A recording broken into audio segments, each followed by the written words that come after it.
Right, hi guys, welcome back. Welcome everybody. As I said on this video, I'm going to be sharpening this little 1/2 inch roughing gouge. Okay, that's what it's sold as, that's what the grind is on it. Now, to me, when I look at them, it's pretty much exactly the same flute as a bowl gouge, 1/2 inch bowl gouge. So 1/2 inch, that's 1/2 inch flute, 16mm bar. Okay, that's how they measure it. They tend to measure the flutes.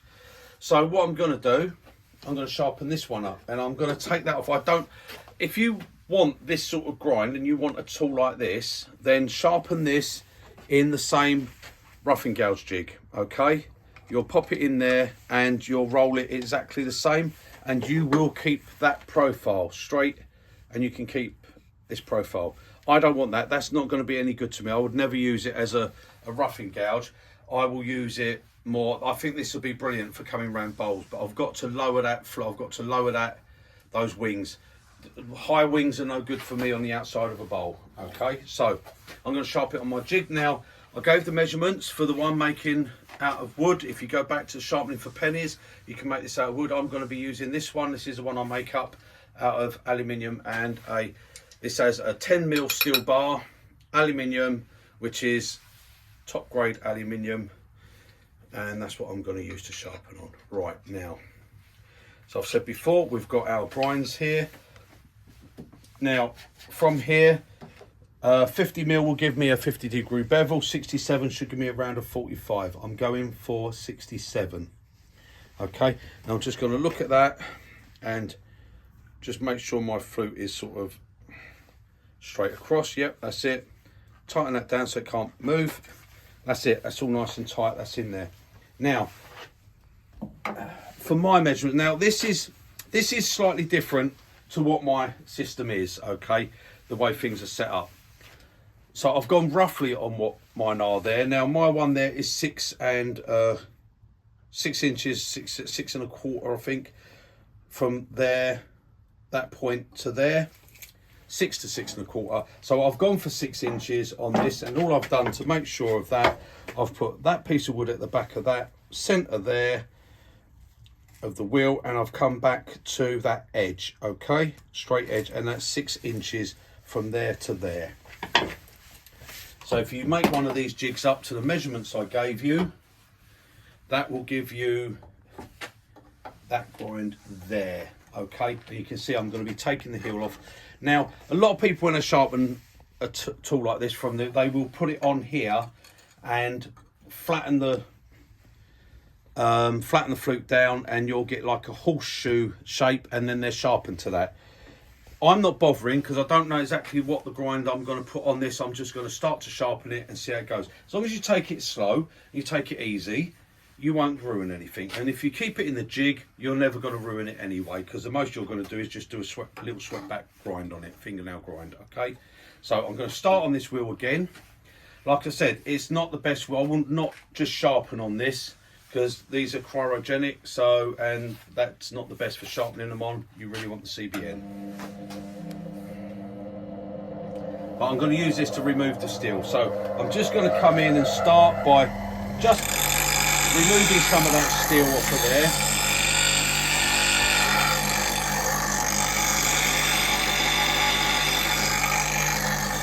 And again, keep it moving, don't bother. So there's a lot of people who say do the wings first, do all the wings like this, and then bring the nose in at the end. Well, I'm nowhere near grinding the tip yet, so I'm going to bring it all in one go. So I'm just doing it rounding over. So I'll get these wings down first. I'm not sweeping it too far back. I'm just playing it by ear, if you like. Right, and I'm going to keep it, because it will generate heat, so I'm going to keep it cool.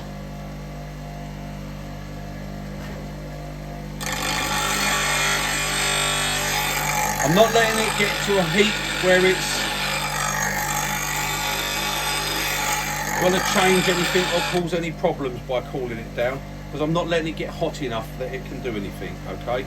I'm keeping it cool all the time. Right, I can see what I'm going to get. I will probably take those tips down a bit in a minute.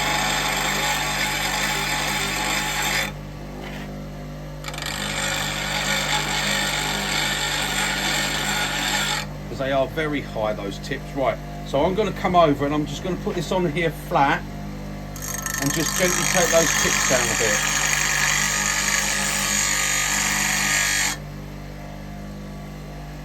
Try and get it even, both sides the same, and try not to glue it. Right, I'm bringing them down.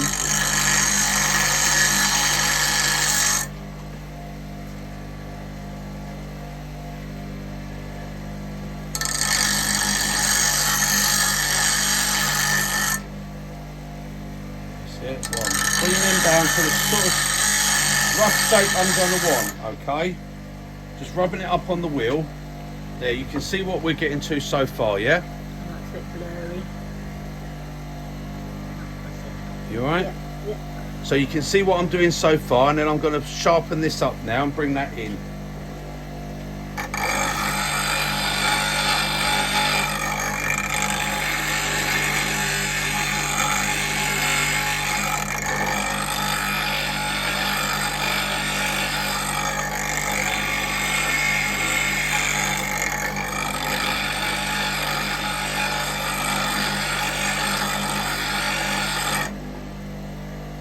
Just be nice and gentle with it.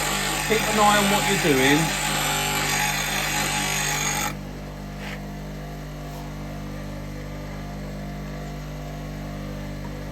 That's it. Just keep an eye on what you're doing. You can see it's coming round.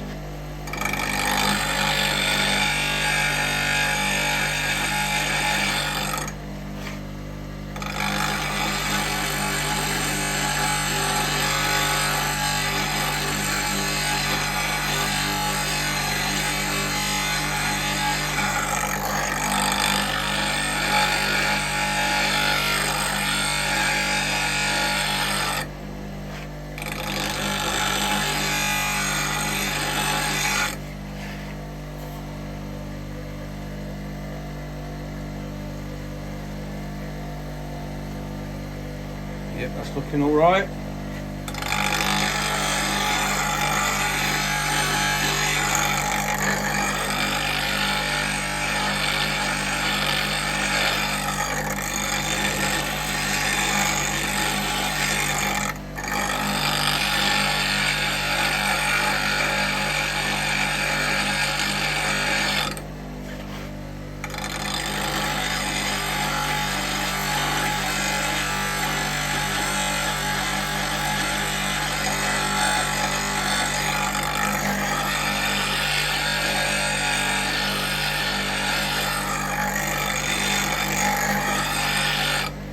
Not on the nose yet. I'm going to be bringing that nose in a bit.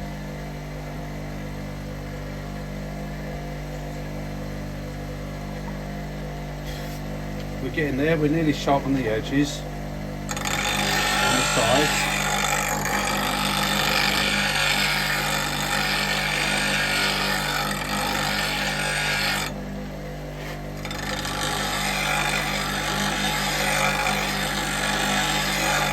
Got quite a U-shaped flute on this one. You can see what I'm getting. Yeah, it's quite an open flute. I like that. I don't like deep fluted or V flute ones. I don't like V flutes.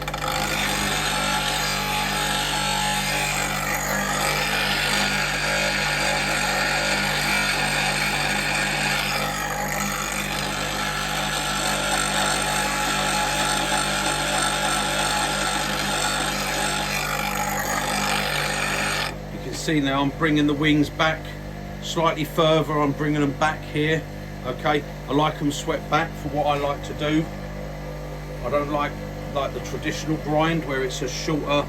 I don't like that. I like them swept back.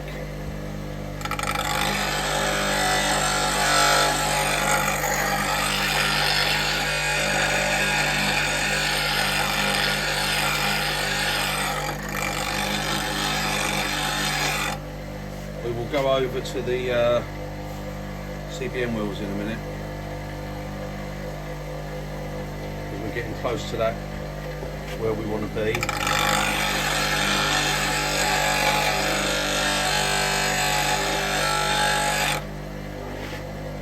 So I've just used this one to get rid of all the meat off of it.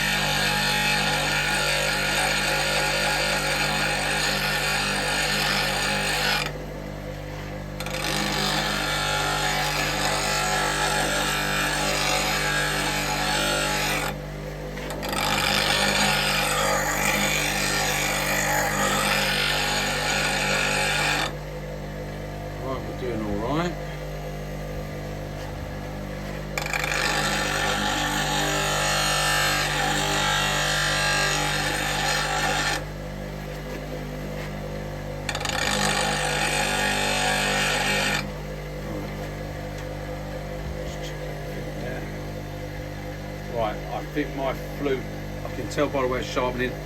I just want to roll it slightly that way, that's it. It's just not quite dead straight on that, but that's it. I could just tell by the way the grind's going. I need it to be dead straight.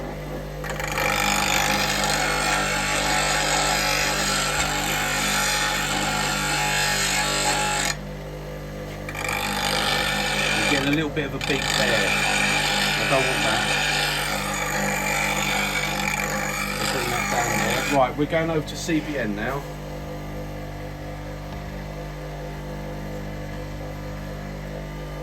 Yeah, we're doing all right at the moment. We're getting a nice, you can see the grind coming round. Yeah? Yeah. Right, so we're now going to go over to the CBN wheel. So I'm going to have to stop this.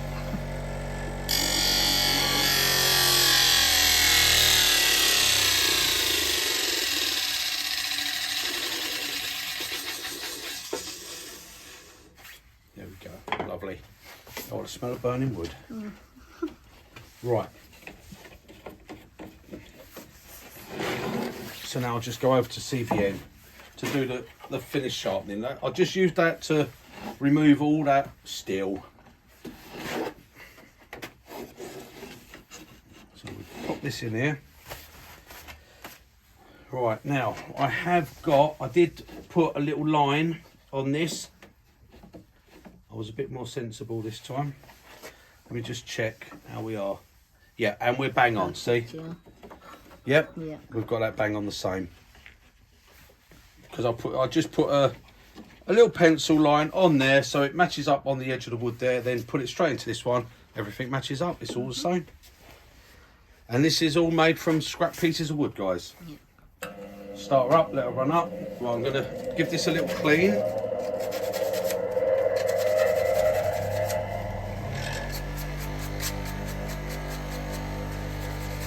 Got to get rid of that little bit there, a little bit of that beak.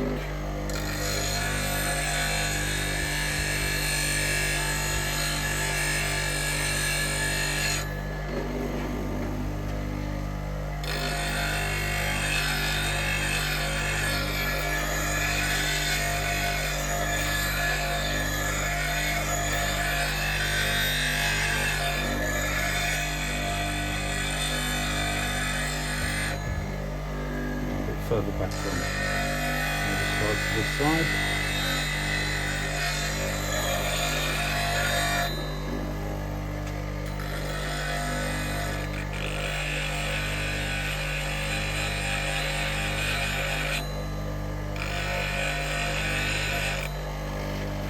Keep that cool, that's it, we're getting it there.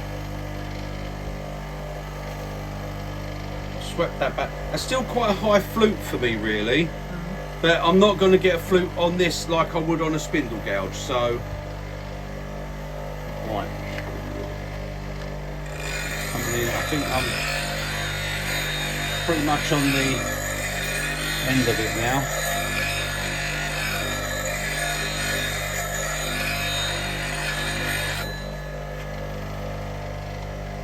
Yeah, I'm up on the wings.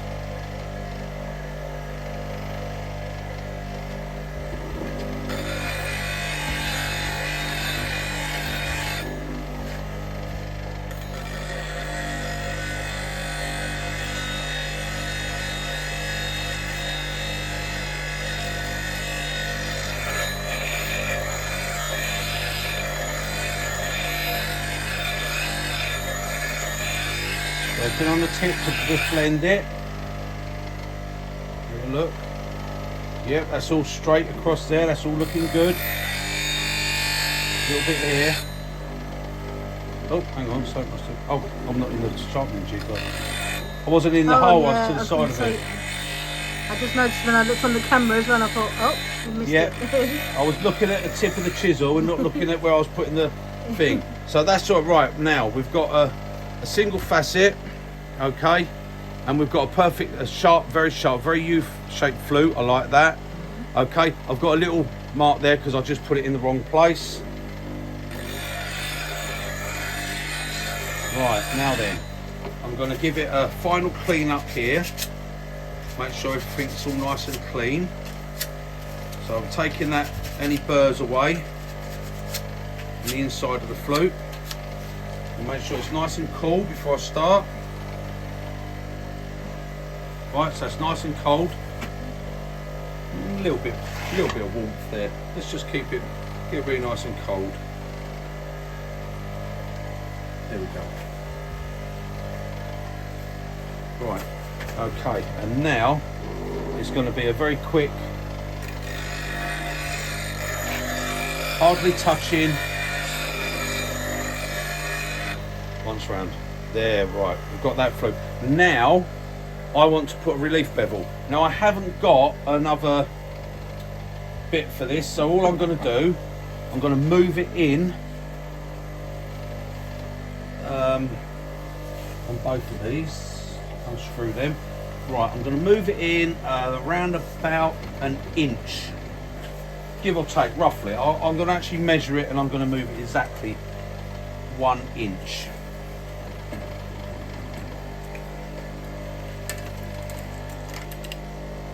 Right, I've moved it in an inch, okay? My jig. So now I'm an inch closer with that. That should, I'm going to have a look. Yep, that's going to do my relief bevel. I want to put a relief on it, okay?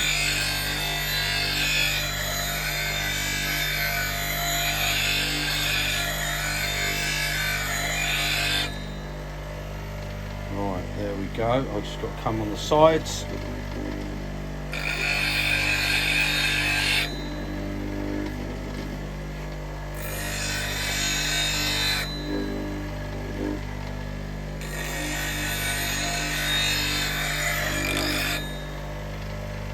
Right, a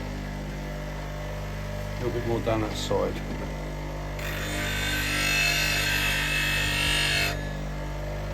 That's it. Yeah, get in there. Yeah. Right, so now I've got a relief bevel, okay?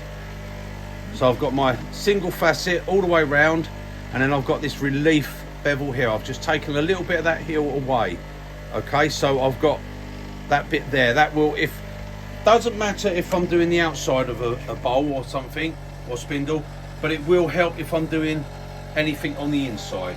Not that I'm planning to, but now let me just see what. Take that out. It's done now. Done its job, and that's all you got to do, guys. Is just go from one side, just nice and.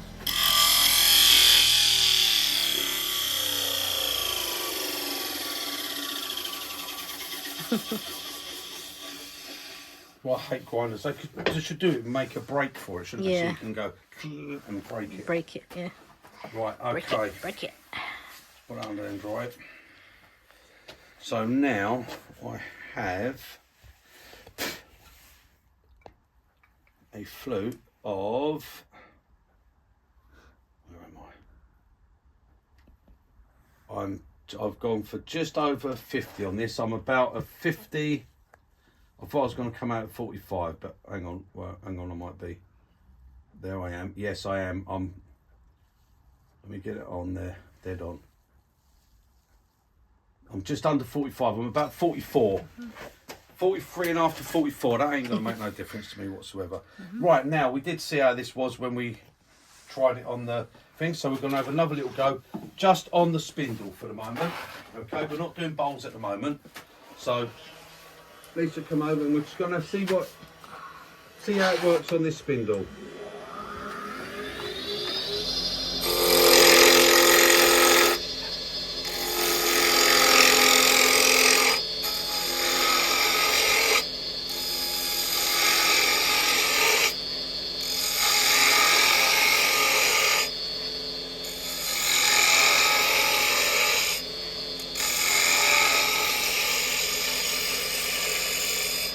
Yeah, nice cut. Now I can come on the front of the nose with the bevel, and I can just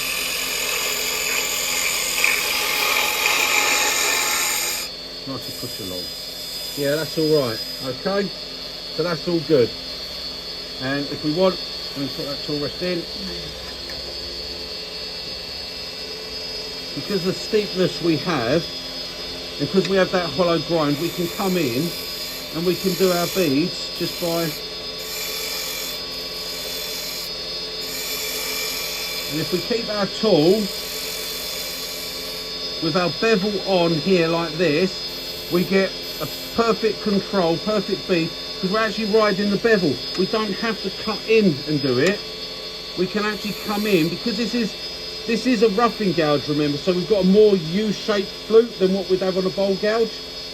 We've got a wider flute, but we've knocked the wings out of the way so they don't cause us a problem. So we can come in here, come down, and then come in here, come down. The flute's straight up, but because we've got a hollow grind, we're actually riding the bevel in there, and that way we can do a cove, not a bead, if I was saying bead. Cove, right, a cove, and look at that, look, you can see how perfect the cove is. Okay, we get a perfect cove and absolutely no tear out on it whatsoever. And that's just by coming in straight there, keeping the tool handle right down, and because we've got take the mask off, because we've got a hollow grind, because we've sharpened on a wheel. Again, why I say I like a wheel, not saying it's the only way, not saying anyone that sharpens on a belt is wrong. You know you're wrong, don't need to tell you. No, a hollow grind means I can come in here, I can have my bevel in contact. See, there's my bevel, look, I'm rubbing, and all I do is I just follow in. I'm not having to raise the handle. It will cut straight away. Look, on that side, look, there we go, we're straight up, and I will get a beautiful shaving like that, and that's with our bevel in contact. We don't have to raise off. If we raise off and we come off the bevel, we get, see the difference? What happens with the curls? Small and tight. The shavings, they roll over. If it rolls over, you're scraping, you're off your bevel. Okay, if it's a continuous one, like when we get these, then you're cutting on the bevel. And there you go, and that's now made a nice tool. How that will be on the outside of a bowl, I don't know, I will see. Personally, if I'm going to use it on a outside of a bowl, I will probably take those flutes down to about there. I would bring that flute down and come right across there with it. Okay, just a bit above that second bevel, really. I would come across there, because that wing is too much. When you come across, it will be lovely. It will really, really remove some shavings, but it can be very grabby. It could go too deep. So, but anyway, that's that one sharpened, guys. So that's our roughing gouge now, and we've sharpened it. Like I say, it is a roughing gouge. It's not a bowl gouge. It's a 1/2 inch roughing gouge, and we've sharpened it up. Very nice, and we can use that on a bowl. And we've done it on the spindle, and we'll use this on a bowl when we get around to doing that. So that's another tool. And I know people, as I say, I have been asked. Right, next one we've got, we're going to be doing our spindle gouge. Okay, we're going to sharpen up our 1/2 inch spindle gouge. Now I have been asked about what brands of tools and stuff like that would I recommend. As I said before, all tools, guys. I mean, the thing you've got to be careful when you buy like the cheaper ones off of eBay and stuff is a lot of Chinese steel isn't like our steel that we have. It's not like Sheffield steel and stuff like that. So, you know, that I can't speak because I don't use them. I don't use those sort. Yeah, I mean, everyone knows I've got some record power tools a little while back. Very good, brilliant. But to me, personally, if you bought these tools to try and save yourself £100, which is all you'd save if you went to the lower end, like say the record power ones, you'll save yourself maybe £100. To me, save yourself the money on the sharpening system, okay? Make your own jigs, because to go out and buy a Wolverine system or the True Grind Cut system or any of the other systems, you're going to be paying 200 quid, 200 plus for a whole system. You can make that for pennies. Spend the extra £200 on your tools and get some decent tools. The Crown Cryogenic are fantastic. They are a really nice tool. I've got a couple of cryogenics, but you can always go for the HSS, the Crown. You don't have to get the cryogenic. You can go. They do cheaper ones. They're not cheap and they're not a lower grade. They're just the standard HSS. Most of my 90% of my tools are HSS, just standard HSS. They're absolutely fine. Okay, absolutely perfect for sharpening and using. No problem. We've used them for years. See, I mean, when I spoke to Edwin, I said about Cryojet, yeah, they reckon holds its edge like 5 times longer and all that. And he said, well, I don't say that. No, it's just a different type of steel. That's all. So, I can't honestly say, I've got a couple of the Crown cryogenic tools. I can't say they last any longer an edge than their standard HSS ones. I don't honestly think they do. I think it's down to how you use the tools and how you sharpen them. So on that, like I said, I would, for the moment, if you're new to turning, I guarantee you will chop and change on your sharpening system. You will start with one, you'll change and try something else and try this. Try them all. Find what's going to suit you. Don't just go, that's what it's got to be because everyone else uses it. Find what suits you. I say a little while back I did start, because I've got another sander, I did start sharpening my skews on a belt again. I don't know why I did it, because I knew from before that I don't like that really, but I thought, well, I'll do it again. It's okay, it's fine, they do work. Some people maybe like it, I don't know. But to me, you need a hollow grind on a skew, because a skew is for spindle work. We do this every time we turn a spindle, it's round, okay? And it's like I said, flat on round doesn't go. But if you've got a hollow grind and it goes on there, it's there. So when you've got a skew and you come along, you can roll your beads over. And when you tend to roll a bead that way and then come back that way, what you'll find is you're always getting this line or this bit in the middle that you can't just roll it and blend it in. You can when you've got a hollow grind. A lot of time that's if you've got a flat grind. If you've got a hollow grind, you can put it in and you can gently, you can roll it like that, and that way you'll roll over the top. You can't do that if it's a flat. So that's, like I said, what I do is my opinion. Right, join me on the next video, guys. We're going to sharpen a spindle gouge and I'm going to show you some little magic bits that a spindle gouge can do and why I love a spindle gouge above every other tool.